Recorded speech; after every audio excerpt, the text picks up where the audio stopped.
આગેવાનશ્રીઓ, વડીલશ્રીઓ અને મારા ભાઈઓને અને બહેનોને મારા નમસ્કાર. મારો ટૂંકો પરિચય આપું છું આપને. મારું નામ ભરતજી ભીખાજી વેડંચિયા છે. મૂળ વતન મારું વેડંચિયા છે. રહીએ છીએ પાલનપુરમાં અને પાછલી બે ટર્મમાં હું અને મારી પત્ની ભારતી ઠાકોર વોર્ડ નંબર 7 ઢુંડિયાવાડી વિસ્તારમાંથી નગરપાલિકાના ચેરમેન પણ રહી ચૂકેલા છીએ.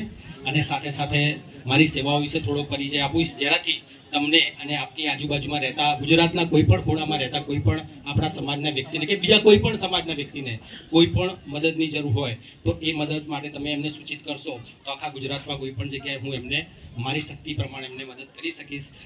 ગુજરાતની લગભગ લાખો મહિલાઓ સુધી મેં વિધવા પેન્શન સહાય પહોંચાડી છે. મહામૃતમ યોજનાના 1 લાખથી વધારે ફોર્મ ગુજરાતના ખૂણે ખૂણે મેં પહોંચાડ્યા છે. અને પાલનપુર તાલુકાના અલગ અલગ વિસ્તારોમાં, અલગ અલગ ગામડાઓમાં આયુષ્યમાન ભારત કાર્ડ કે જેની અંદર અત્યારે 10 લાખ રૂપિયા સુધીની આરોગ્યલક્ષી સેવા મળે છે, એ પણ અમે 30,000 કાર્ડ અત્યાર સુધી પહોંચાડી ચૂક્યા છીએ, પોતાના ખર્ચે 1 રૂપિયો પણ લીધા વિના. તો હજુ પણ આપની આજુબાજુમાં ભગવાન કરે કોઈના ઘરમાં આવી કોઈ તકલીફ ના આવે, પરંતુ જો કોઈને પણ આવી તકલીફ આવે તો મારો નંબર છે 89 80 79 85 83. અહીંયા ઉપસ્થિત લગભગ મોસ્ટ ઓફ આપણા ભાઈઓના પાસે છે જ, તમે એમની પાસેથી પણ મેળવી શકો છો. તો આમાં એવું છે કે જુઓ, હું વધારે મોટી વાત નહીં કહું કારણ કે નાના મોઢે મોટી વાત થઈ જશે, પરંતુ એક વસ્તુ છે કે ચાહે રાજકીય પક્ષ હોય, સામાજિક સંગઠનો હોય કે પછી સરકારી ક્ષેત્રમાં આપણે કોઈ બી જગ્યાએ જોડાયેલા હોઈએ, હોદ્દાઓ તો માત્ર વ્યવસ્થાના ભાગરૂપે જ આપવામાં આવતા હોય છે.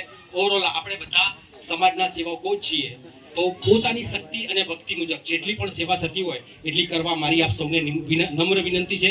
ત્યારે પણ આપને કોઈ રાજકીય ક્ષેત્રમાં પદ કે હોદ્દો મળે કે ના મળે, સમાજની અંદર કોઈ હોદ્દો કે પદ મળે કે ના મળે, પરંતુ તમારી અંદર જે શક્તિ અને તાકાત છે, નોલેજ છે, એ પ્રમાણે સમાજને કંઈક આપવાનો પ્રયત્ન કરશો. જો હોદ્દાઓ લીધા પછી બી તમારે તો સમાજની સેવા જ કરવી છે ને, તો એ તો હોદ્દાઓ વગર પણ આપણે જો ખરા દિલથી કરવી હોય તો કરી શકાય છે. એના માટે કોઈ હોદ્દાની જરૂર જ નથી. શા માટે હોદ્દાની જરૂર છે? તમારી પાસે કોઈ નોલેજ છે, શક્તિ છે, તો તમે પડોશીથી માંડીને કોઈને પણ સેવા કરી શકો છો.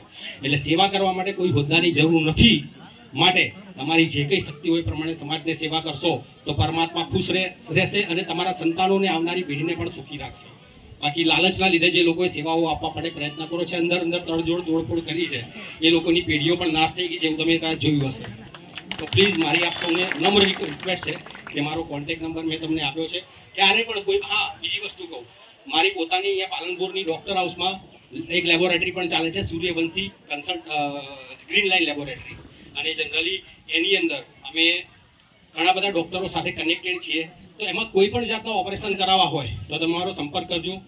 અમે એને એ ઓપરેશન મફત કરાવવા 10 લાખ રૂપિયા સુધીની સેવા જે છે, 10 લાખ એટલે ઘણી મોટી રકમ થઈ, પરંતુ એ રકમ પણ મફત એ વ્યક્તિને લાભ અપાઈ શકું. સાથે સાથે અમારા ગામના વડીલો અહીંયા બેઠા છે વેડંચાના, એ લોકોના સહકારથી પાછલી ટર્મની અંદર હમણાં 2-3 મહિના પહેલાની જ વાત છે, લગભગ 30 કરોડ, આજ સુધી ગુજરાતના કોઈ ગ્રામ પંચાયતના અંદર આટલું ફંડ નથી આવ્યું.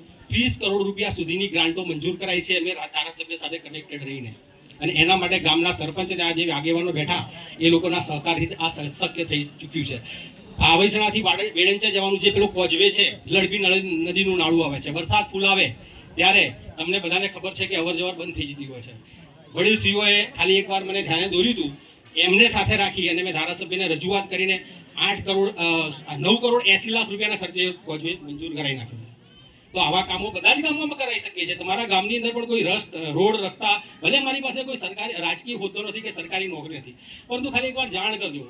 અમે તમને સાથે રાખીને, પોલિટિકલ જે લોકો છે અમારી સાથે કનેક્ટેડ છે અને એમને પણ આ કામો કરવા છે, પરંતુ એની પ્રોપર રજૂઆતો આગળ થવી જોઈએ ને. તો તમારા ગામની અંદર કોઈ પણ રોડ, રસ્તા, પાણી કે વિકાસનું કોઈ પણ કામ હોય, શિક્ષણનું કામ હોય કે આરોગ્યનું કામ હોય, ખાલી એકવાર અમને ધ્યાન દોરજો. અમે તમારી પ્રોપર રજૂઆત ત્યાં આગળ પહોંચાડીને કામ કરવા પ્રયત્ન કરીશું.